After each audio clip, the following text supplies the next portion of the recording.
Aujourd'hui, XENS type Ulm, très difficile, absolument lunaire. Dans un réservoir à vide, on dispose de trois boules de cuivre de même capacité thermique C. Deux d'entre elles sont initialement à 600 degrés et la troisième est à 400 degrés. Déterminer la température maximale qu'une boule peut atteindre. C'est tout ce que le sujet nous donne.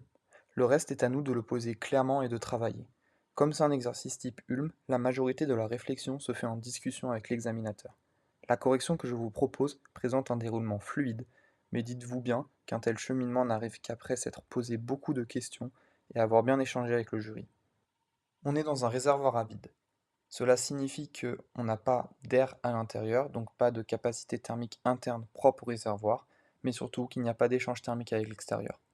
Notre système, le groupe des trois boules, est donc dans un cas adiabatique. Faisons notre schéma dans notre tête. On a trois boules dans ce vide et on se demande quelles variables vont évoluer. On est à vide, le volume est fixé, et on ne peut pas vraiment jouer avec la pression. On sent bien que les seules choses qui vont varier, ce sont les températures de nos trois boules. On note ces variables T1, T2, T3. Le but est de trouver des équations qui relient ces trois températures, en espérant que les conditions en limite fassent ressortir une sorte d'optimalité pour pousser l'une des boules à sa température maximale.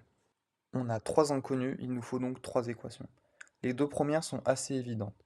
Le premier principe, un bilan d'énergie sur notre système isolé composé de nos trois boules, nous donne tout simplement la conservation de l'énergie interne. Et on obtient T1 plus T2 plus T3 est égal à 2 fois la température chaude plus la température froide. On applique maintenant le second principe en phase condensée. On sait grâce à notre cours que pour une phase condensée, le cuivre, la formule de l'entropie est la capacité thermique fois ln T final sur T initial. On n'a pas d'échange avec l'extérieur, on se place dans des conditions optimales, on a donc que notre variation d'entropie est nulle, ce qui nous arrive à la formule T1 fois T2 fois T3 est égal à la température chaude au carré fois la température froide pour notre système à trois boules.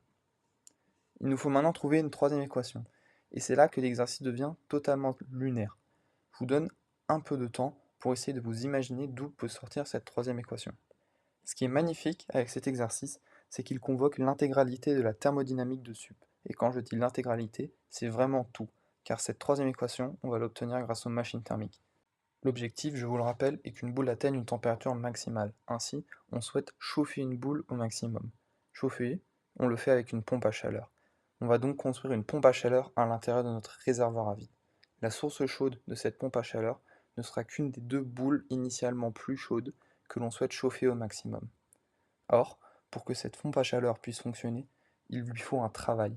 Ce travail, on va l'obtenir en construisant un moteur à l'intérieur de notre réservoir à vide. Pour que ce moteur fonctionne, il lui faut une source froide et une source chaude. La source froide sera naturellement la boule à température froide initiale et la source chaude sera l'autre boule chaude initialement pour éviter d'annuler le travail que l'on fait avec la pompe à chaleur. Enfin, dans un but d'efficacité, la source froide de notre pompe à chaleur sera l'autre boule chaude puisque deux températures proches font une efficacité plus grande pour une pompe à chaleur. Finalement, la température maximum de notre boule que l'on chauffe sera atteinte quand la pompe à chaleur arrêtera de fonctionner. Ainsi, quand le moteur arrêtera de délivrer du travail à la pompe à chaleur, donc quand la source froide et la source chaude du moteur sont à la même température.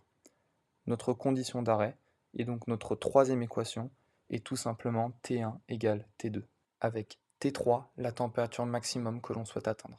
On obtient un système d'équations non linéaires. Le résoudre analytiquement à la main est assez difficile.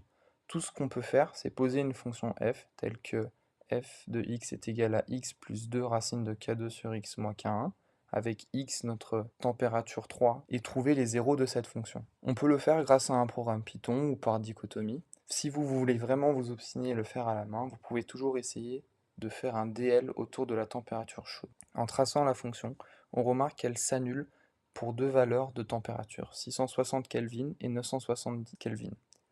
Notre température maximale étant naturellement supérieure à la température de départ, on retient 970 Kelvin, ce qui correspond à 690 degrés. On a gagné 90 degrés. La température maximale qu'une boule peut atteindre dans cette situation est donc 697 degrés. À mon avis, cet exercice est splendide. Il est techniquement accessible dès la sup, mais il balaye toutes les grandes lignes du programme.